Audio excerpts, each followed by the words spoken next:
Hello everybody, and welcome to Sports Talk with Sam Darley. Today, I will be talking about the recent moves the Houston... Sorry, I have a bit of a cold. The Houston Texans have made. Now, reports are coming out that Andre Johnson wants to be released or traded. It's been a long time, been one of the greatest Texans to ever play, but now they're going to go their separate ways, the Texans and Andre Johnson. He was scheduled to make a $10 million base salary that the Texans couldn't afford to pay this year. So, I mean, the question now is, can the Texans make a trade, or are they just going to flat out cut him? Now, they can't flat out cut Andre Johnson, in my opinion, because he's, one of the greatest Texans to ever play in their 13 years as a franchise. And to just simply dump one of your best players, that's just insane. It's a shame that they couldn't come to an agreement. He was upset about a reduced role.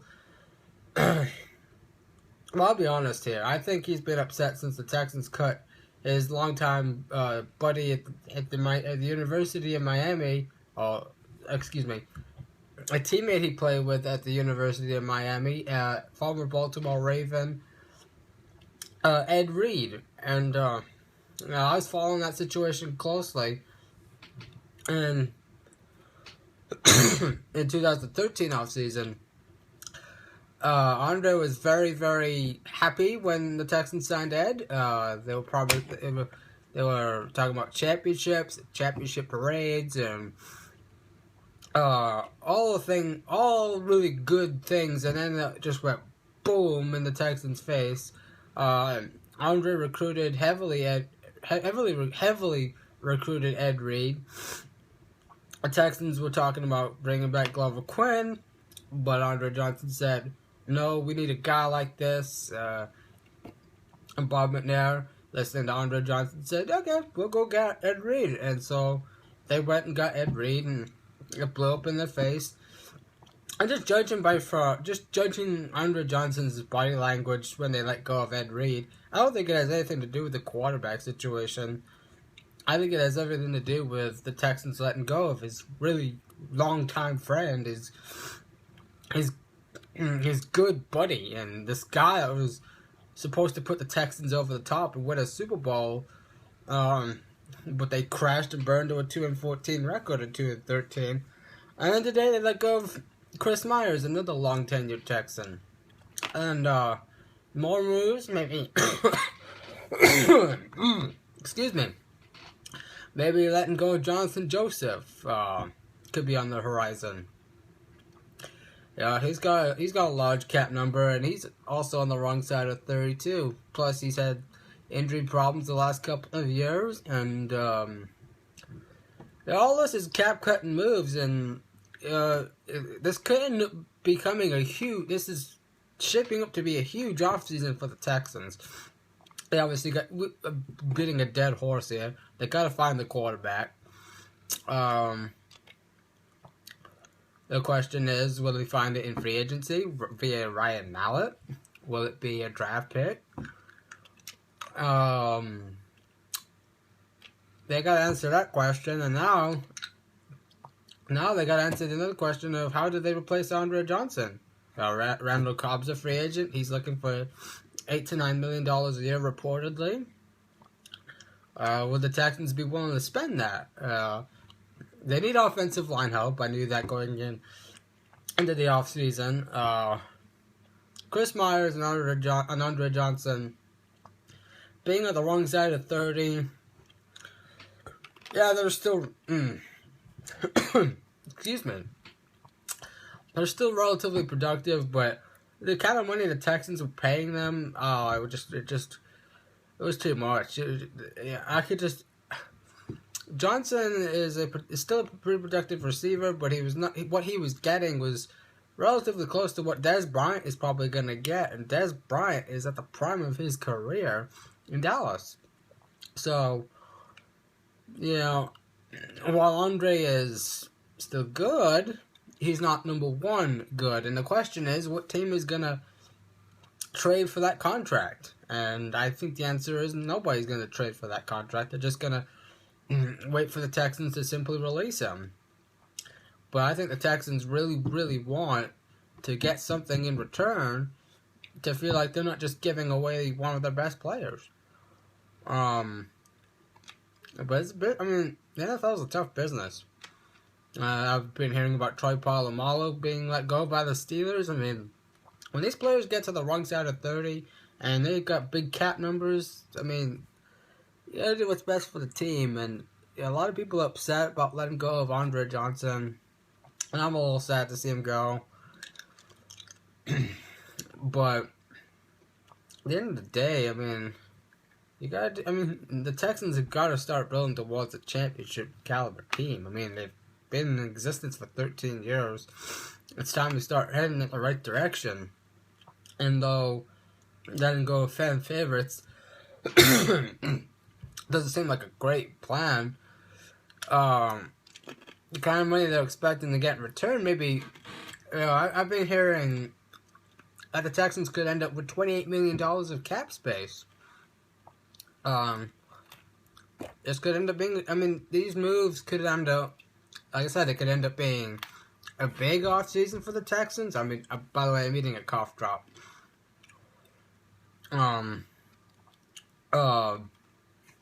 This could end up being, I mean, this could really be a big offseason for the Texans. They could land a Jeremy Maclin. They could land maybe even a Randall Cobb. And then there's a big hoopla of the wide receiving class of the 2015 draft. There's a lot of good ones there. I mean, the Texans have got options. And I think they're setting themselves up for something big. And hopefully it's something big, and I do trust Bill O'Brien. He's a good coach. He knows what he's got out of Andre Johnson. He knows what he's getting out of Chris Myers. And like I said, they're big cap numbers. They're at the wrong side of 30. And that's what you're going to see with a lot of these teams. Everybody's going to go, wow, can't believe they let go of that guy. If you got a big cap number, at the wrong side of 30, yeah, you're probably going to be either cut, traded, or forced to retire. I mean, I hate to say that, but like I said, the NFL's a tough business, and it is what it is. I just hope that Andre Johnson doesn't go to a division rival. There's been reports about him going to the Colts. I think that would be a huge slap in the face of the Texans. I know the Texans haven't provided him with an elite quarterback over the years. I mean, an elite quarterback over the years, but they've still got to. To me, they've done everything they can to make him happy. I mean, they brought in his good buddy Ed Reed, and I feel like this divorce between the Texans and Andre Johnson is going to get real messy. I mean, I read a quote from him the other day about saying nobody in the team could outwork him, outperform him, outpractice him, and that's not true. I mean, DeAndre Hopkins had 1,000 yards last year with the merry-go-round at the quarterback position. It's all about, are you the player that you used to be? And the answer for Andre Johnson is no. And and he's about to learn that harsh reality when he is let go. Whether he's cut or traded, somebody's gonna want to restructure his contract, and he's gonna be like, no. And he thinks he's the number one receiver, but he isn't. And the Texans now could possibly be going wide receiver with their 16th pick of the draft, but then again, they could trade up. There's a lot of possibilities out there for the Texans. And honestly, and while I'm speaking about the NFL, or trying to speak about the NFL, I'm sorry, apologize in advance. Well, not really in advance, but I apologize. Got a bit of a cough and a bit of a cold. But yesterday's Buffalo Bills Philadelphia Eagles trade that was really surprising. I didn't see a top 5 running back being traded. LaShawn McCoy is definitely at the top of his game. Buffalo.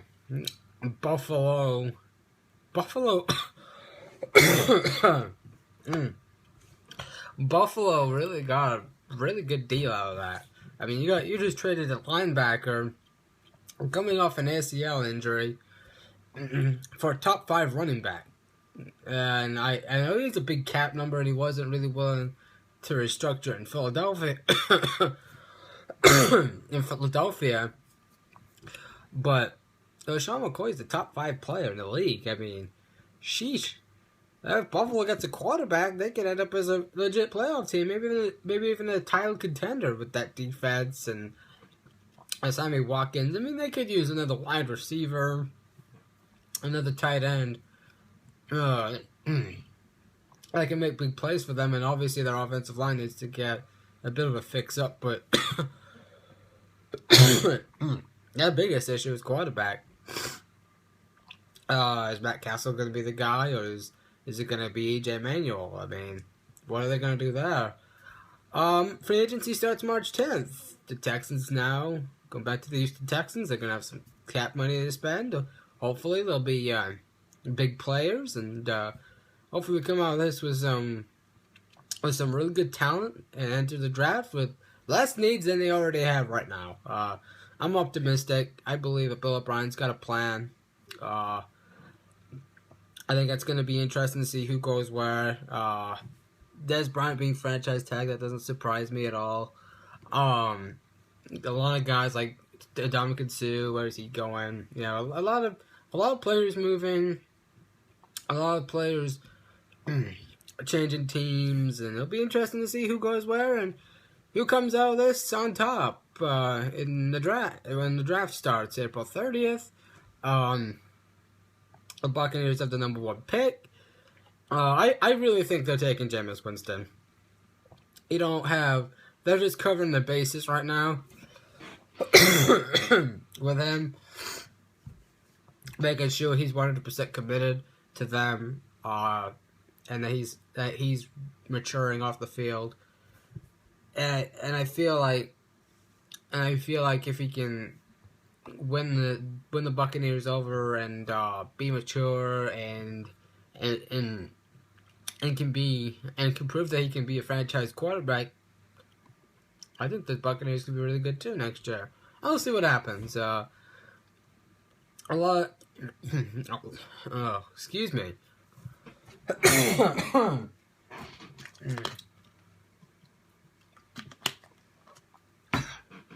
Yeah, hopefully I'm not like this next week. But what was I saying again? Oh well, you know, a lot of pieces moving around, but it's gonna be. I think this could be a pretty hectic free agency. I think it's the first couple of days will be. See how active the Texans are. See how active everybody in general is, and we'll see how if Jameis Winston can do can stay out of the negative spotlight until April 30th and be that top pick for the Buccaneers. This has been Sports Talk with Sam Darley. Again, I apologize for me having a cold, and thanks for watching.